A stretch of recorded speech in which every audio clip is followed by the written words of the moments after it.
Hi everyone, I'm Leena from Red Astrologer. Thank you so much for joining me.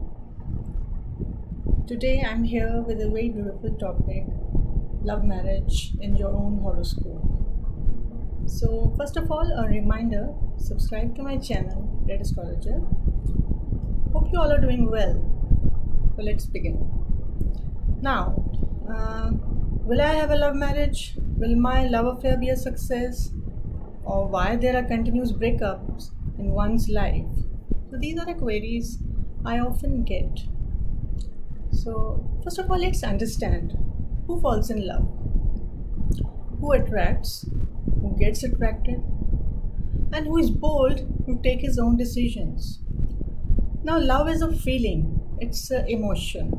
So, check fifth house sign. Okay, planets posited in fifth house. Then you have a feeling in heart.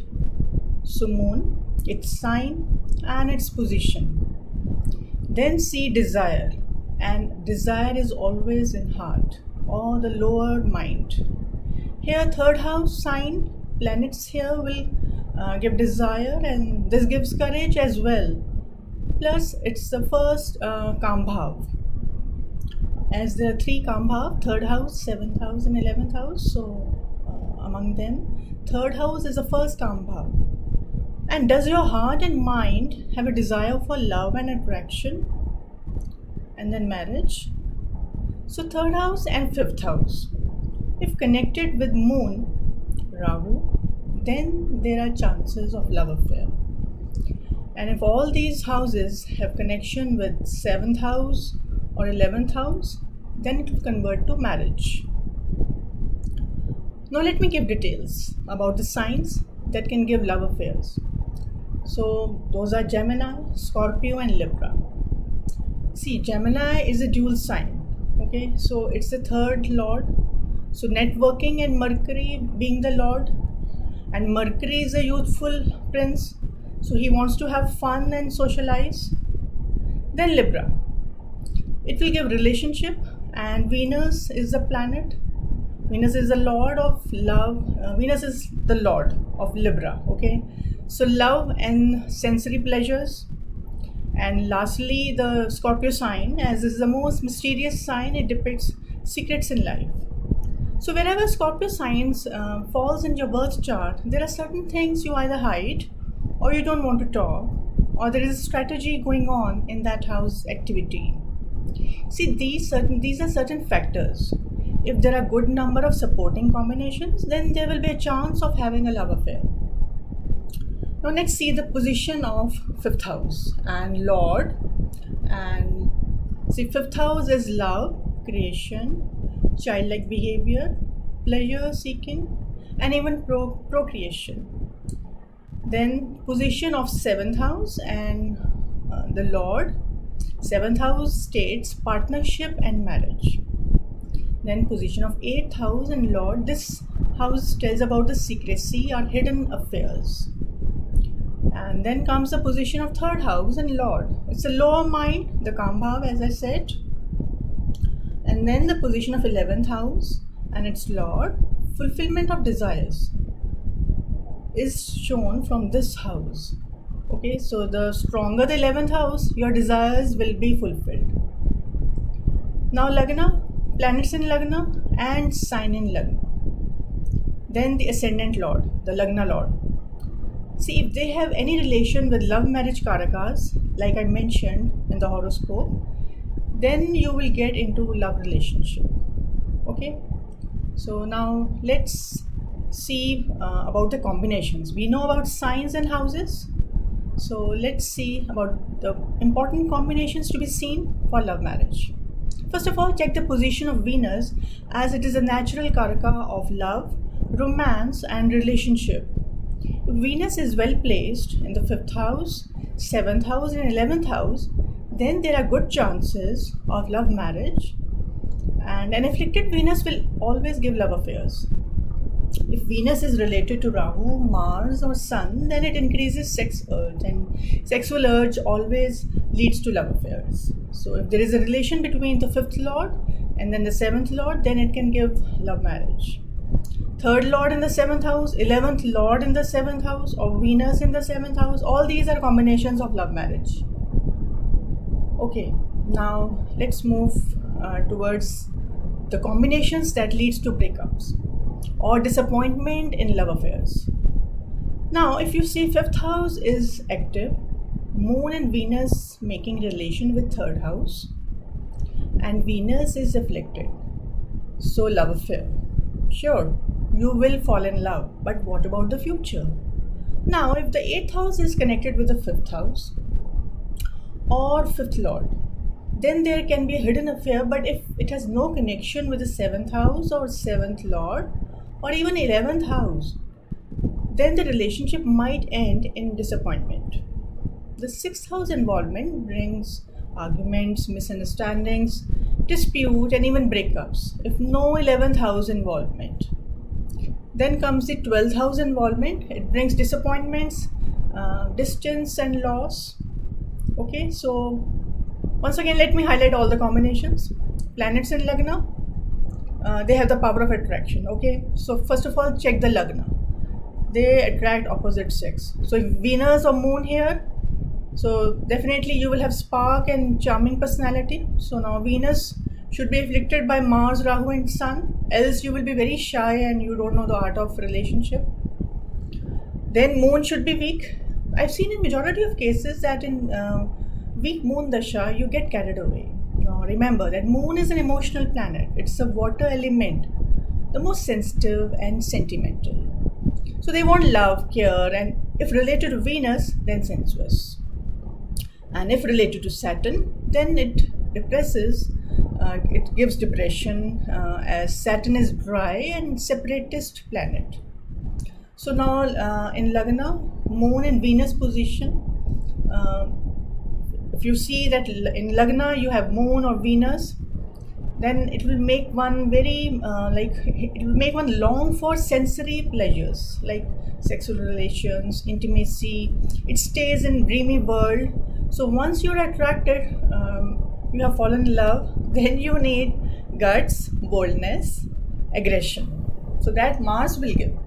Then see Mars position as well. Then comes obsession and dare for love that Rahu will give. Okay, Rahu is the planet that will make you lie and deceive, and it can even give you a strategical mind.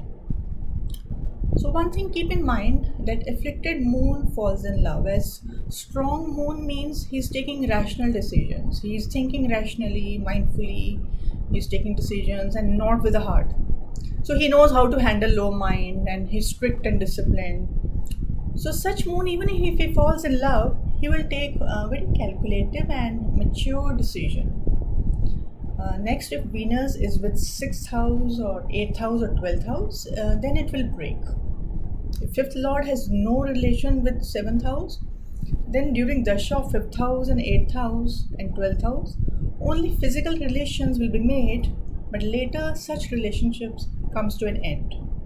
So next is the most important factor, and that is timeline. See, Dasha is very important. You have to see the Dasha running at the time of your love affair, because that decides the future. If Dasha is strong, then definitely a promising relationship, a stable relationship will be there. So what Dasha is going on, and as per my experience, I've seen generally the couples have same Dasha line running, or Moon Dasha or 5th lord or even Venus is active. But if 6th lord becomes significant at that time, then it will break or bring unnecessary suspects or disagreements. And if 8th lord or 8th house comes into the line, into the timeline, then it will end the relation after live-in.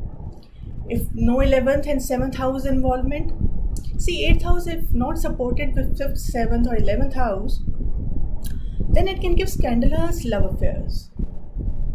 And then comes the 12th house. 12th house brings distance, and if with 6th or 8th, then it will definitely break the relation. Now let me explain the combination with the help of an example chart. So we have a Leo Lagna and Venus, Mercury and Sun posited in Lagna. Okay, So also the Lagna is in Purva Falguni, Venus Nakshatra. So strong Venus affecting this person's soul and personality. So when Lagna is in Purva Falguni, it is a very fortunate nakshatra. It's a Venus nakshatra. It's a fortunate nakshatra. So, and strong Venus effect. Already Venus was there, then nakshatra also. So that made this person a very strong personality. Okay. So this guy is attraction and charms, and girls get impressed by his talent and intelligence. And due to the 3 planets combinations in Lagna, so a well-placed Lagna Lord states a person is born in a prosperous family. Now Sun in Lagna, a fixed and a fiery sign, so a very aggressive, egoistic and determined guy. Next is Moon in 5th house, a fiery sign which makes a person very passionate, and 5th Lord in Scorpio sign with Ketu that states secret love affairs. So here in this chart, Venus is afflicted with Sun. Now let's see 5th Lord. 5th Lord Jupiter in Scorpio. This signifies sexual attraction. Next move to Moon. So this is in 5th house. Now in this chart, 5th and 7th house relation is there. 7th Lord Saturn in Libra aspects 5th house plus Moon. And also 5th and 8th Lord Jupiter aspects 8th house of secret affairs, and Mars in 12th house of secrecy as well. Here Mars is aspecting 3rd house and Saturn. And also the 7th house of marriage being the 9th Lord, and 9th house, it always shows ritual marriage. Okay. Next comes the D9 chart. We have to confirm the combinations. We checked in D1. So first of all, see the Scorpio sign, and Saturn being 3rd Lord is posited here. And then see the 5th Lord of D1, and even in D9, Jupiter is in 11th house, that is fulfillment of desires. And this aspects 3rd house, Kambhav, 5th house of love relations, 7th house of marriage with Lagna Lord Mars. So this is a very strong combination. And the 3rd Lord Saturn aspects 7th house. Then Venus in 9th house with Moon shows ritual marriage, and it aspects 3rd house again. Then Moon with Venus in watery sign of Cancer. So this shows emotional partner. Now what did we find? So 5th house and 11th house relation, and 3rd Lord Saturn and 7th house getting connected. 5th Lord Jupiter and 7th house relation, and then 5th Lord of D1 and D9 both is Jupiter, and it is with Mars and Rahu in 11th house. Therefore, all these combinations are getting strengthened here in D9 chart. So this person fell in love with a girl while he was pursuing MBA course. At that time, Sun and Venus Dasha was running, and in D1, Sun and Venus are in Lagna, and Venus being the 3rd Lord, like it's aspecting 7th house in D1. So Venus is a planet of love and relationship, so aspecting relationship house, and so since it's making a strong combination, so Venus will signify romance and passion time. If it is active, you will definitely fall in love. Okay, in majority of the cases. So this love affair was converted into marriage after 2 years, and finally Moon Mahadasha and Mars Antardasha, they got married. So that's it for today. Hope it helped, and please like and subscribe to my channel, and I will be sharing more knowledge as per my experience and understanding in Vedic astrology. And please see my other videos as well. If you have any queries, please write in the comment section, and if you want consultation, check out the link below. Take care. Bye for now.